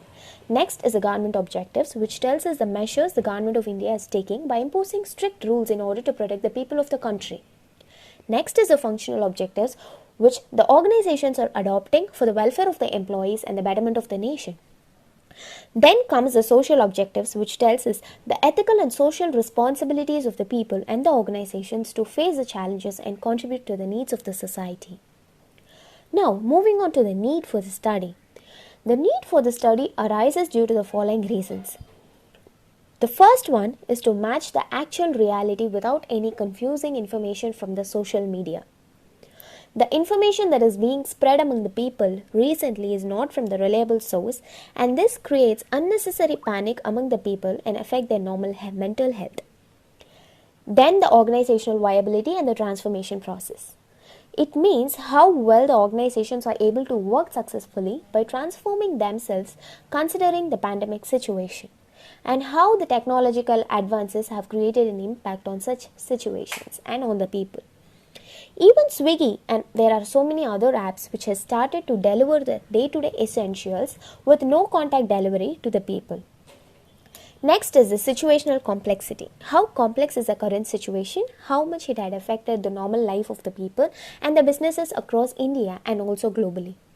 Next is the human relations to the situation. So how much is the relationship among the people have been affected due to the lockdown and the pandemic, which had resulted in the psychological impact of the people. Now, the scope of the study. The scope of the study is to understand the awareness of humans about the pandemic. This study has few limitations due to the government rules of the lockdown, and in future, this can be taken as a basis for research for any other similar problems. Now, moving on to the research findings. From the study, it is very clear that the students and the people in the age group of below 21 years, though was very happy at the initial stages due to the escapism from their schools and colleges and exams, now they are getting more disturbed being idle. When people who are above this age group is worried about their country's status because of the virus, they have their major thoughts on the salary that will be credited or on the further extension of 144. There are a lot of people who depend on the daily wages to have 3 meals per day. Food has become a major problem for people, especially those who are below the poverty line during the pandemic. Organizations are much concerned with the country and their employees as more relaxation is being given by the government for tax and GST. Thus, moving on to the conclusion, the situation of the pandemic has worsened the situation of the country even more by affecting the mental health of the people of India. Thus, it is very important that people should make sure if the information that they receive and they share is completely reliable and authorized and from the right source. The people of India should cooperate and abide by the rules of the government, as they not only put their life into risk, they are also more likely to spread the infection to others and put others' life at risk. The medical upgradation and technological upgradation of India shouldn't be compared with other countries, taking into account the population density and other factors into consideration. Self-isolation should be given utmost importance than creating panic among the illiterate and especially the aged people. It is very important to stay strong and support each other at times like these until the situation returns to its normalcy. So now we have come to the end of the presentation. We've seen how the people of India have been psychologically impacted due to the novel coronavirus. So this research can also be further extended once the situation comes back to its normalcy. So I'd like to thank our HOD ma'am, Dr. U. Amaleshwari ma'am and Dr. K.R. Kolumal ma'am and other staff members and other people who are behind the Confluence Association who had helped us and guided us to complete the project successfully. Thank you so much.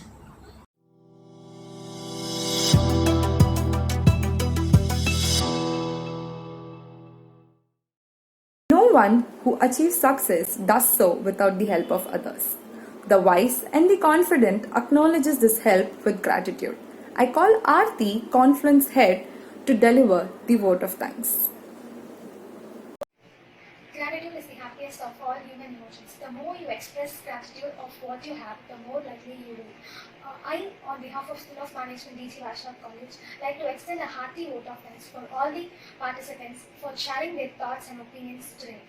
I further like to extend my gratitude towards all the guest speakers of today for making this event a grand success. I would like to thank Dr. U. Amaleshwari, Director, School of Management, D.G. Vaishnav College, and also our Confluence Chair for our continuous support and encouragements. Finally, I would like to thank all our faculty members of School of Management, D.G. Vaishnav College. Once again, I like to thank all our participants and students for making this event possible despite all hard situations. Thank you all.